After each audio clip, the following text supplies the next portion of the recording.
Salut. Bienvenue sur ma chaîne YouTube. Si c'est la première fois que vous arrivez sur cette chaîne est donc destinée à la création du contenu visuel tel que la conception des tableaux personnalisés, la conception des affiches, la création des flyers, et très prochainement nous allons lancer aussi une formation sur le logiciel Blender. Alors aujourd'hui nous allons donc parler des dégradés. Comment est-ce qu'il faut faire pour dégrader une image? Et je vais donc vous présenter trois méthodes qu'on utilise généralement pour dégrader une image. Et j'ai une préférence pour la dernière méthode qui est la méthode qui me semble plus appropriée. Donc restez jusqu'à la fin de la vidéo pour voir donc quelle est cette méthode. Alors sans plus tarder, nous allons donc commencer avec la première méthode. Pour la première méthode, donc, nous allons aller dans la barre d'outils, sélectionner l'objet, l'outil gomme ou le raccourci clavier E. Nous allons sélectionner la gomme. Alors au niveau des pinceaux, nous allons donc choisir un pinceau à bordure floue, un bordure flou ou arrondi flou. Donc voilà. Alors vous voyez, il y a aussi les autres pinceaux à bordure nette. Donc nous allons donc choisir celui à bordure floue. Alors pour une petite parenthèse, comment est-ce qu'il faut faire pour manipuler donc votre souris, ou bien la taille et la dureté et la netteté du pinceau? Alors pour la taille, ce que vous devez faire, donc vous appuyez sur Alt en continu, vous faites un clic droit sur votre souris. Maintenant, si vous voulez agrandir donc la taille du pinceau, voilà, donc vous allez glisser votre souris à gauche ou à droite.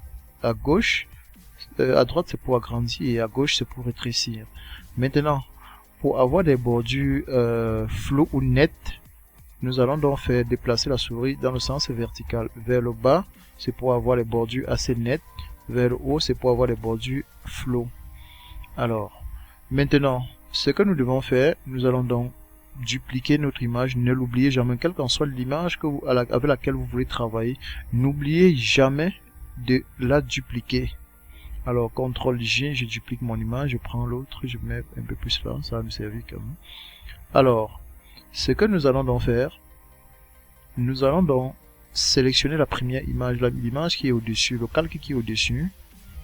Nous allons donc nous assurer que notre pinceau est totalement à bordure floue. Je déplace cette image, ça je mets là, et je reviens donc un peu en bas de mon image, je clique comme ceci. Donc en fait, j'essaie donc d'effacer un peu le bas de mon image pour avoir cet aspect dégradé. Alors, ce qui est donc mauvais avec cette méthode, c'est juste que là nous avons effacé une partie de notre image. Si je cache notre background, vous voyez donc que nous avons supprimé une partie de l'image. Et ça sera mauvais donc pour la suite si nous devons travailler. On peut être en train de travailler un visuel et on se rend compte plus tard que on a fait une erreur avec cette image et il n'y aura plus moyen de retourner en arrière. C'est pour cela donc que je vous conseille de ne même pas essayer cette méthode. Alors nous allons donc revenir en arrière, CTRL Z, nous revenons en arrière. Maintenant je passe donc à la deuxième méthode. Cette deuxième méthode, donc il faut utiliser l'outil dégradé, même où vous pouvez donc aller comme raccourci clavier, appuyer sur la touche G pour l'activer. Alors lorsque vous activez, peut-être pour la première fois, vous allez plutôt avoir cet outil pour les peintures. Vous faites donc un clic gauche, vous maintenez et ça va sortir cette fenêtre. Là vous prenez donc l'outil dégradé.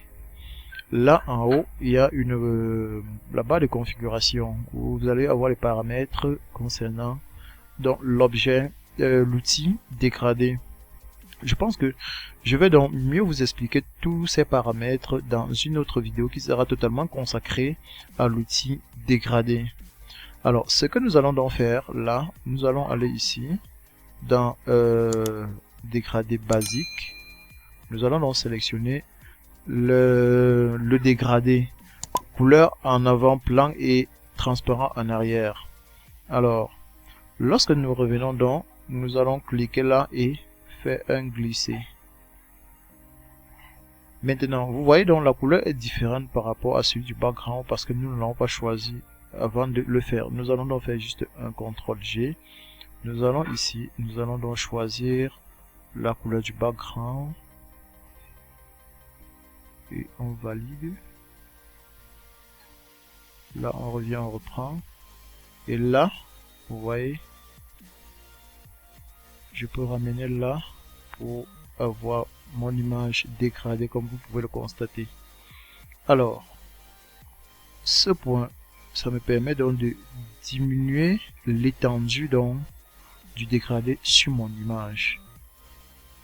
Maintenant, ce point que vous voyez ici, c'est comme un point, ça permet juste le point de mélange de la partie assez dégradée au moins dégradée.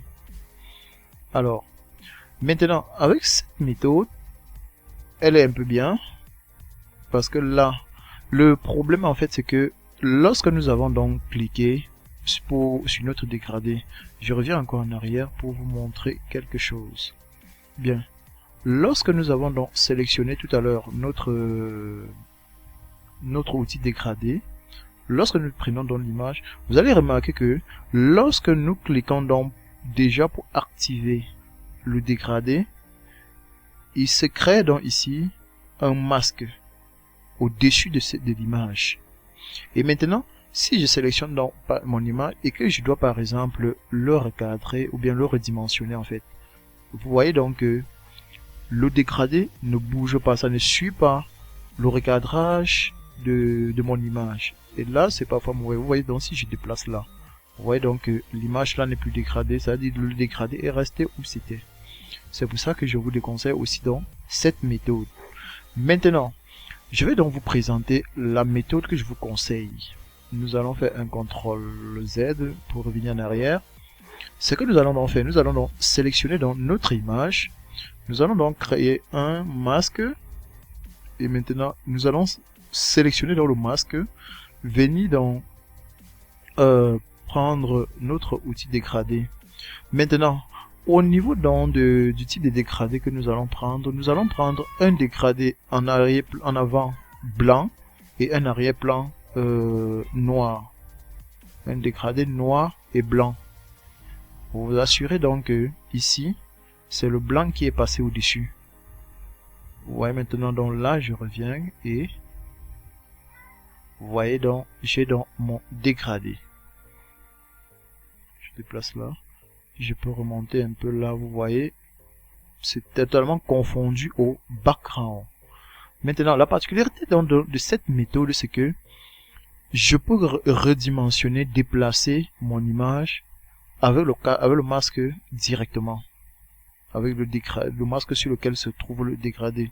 Voilà, par exemple, si je prends là et que je vais redimensionner dans mon image, vous voyez, ça suit avec le dégradé. Si je déplace aussi l'image, vous voyez, ça suit avec le dégradé. Je peux vouloir aussi, je vais peut-être là, je décide donc de dupliquer mon image. Je duplique mon image, CTRL J. Vous allez donc voir que le masque, le dégradé va aussi suivre. Donc c'est justement cette méthode que je vous conseille d'utiliser parce que là, vous avez beaucoup plus de possibilités. Et maintenant, même si vous vous rendez compte que le dégradé ça ne donne pas, c'est pas ce que vous vouliez, vous pouvez donc aller sur l'image, vous sélectionnez uniquement le masque sur lequel vous avez appliqué l'outil dégradé, vous supprimez donc, vous voyez donc, voilà notre image qui revient. Donc, c'est la fin donc de cette vidéo. Donc, pour récapituler un peu ce que nous avons fait, la première méthode était donc d'utiliser l'outil gomme pour dégrader l'image et c'est une méthode que je vous déconseille. La deuxième méthode était donc d'appliquer directement le dégradé sur votre image, ce que moi aussi je vous ai encore une fois de plus déconseillé. La troisième méthode donc c'est de créer un masque sur lequel vous allez donc appliquer donc votre outil dégradé. Là vous avez plus de possibilités pour la manipulation de votre image. Alors comme je disais tout à l'heure, si c'est la première fois donc que vous arrivez sur cette vidéo, sur cette page, je vous invite donc à vous abonner à la page, de partager, de liker, de me laisser un commentaire. Ça sera pour moi une manière de savoir que ce que je fais est bien. Et si vous avez des critiques, je pense que le mieux aussi c'est de laisser dans le commentaire puisque nous grandissons grâce aux critiques. Alors sur ce, je vous remercie et bonne formation.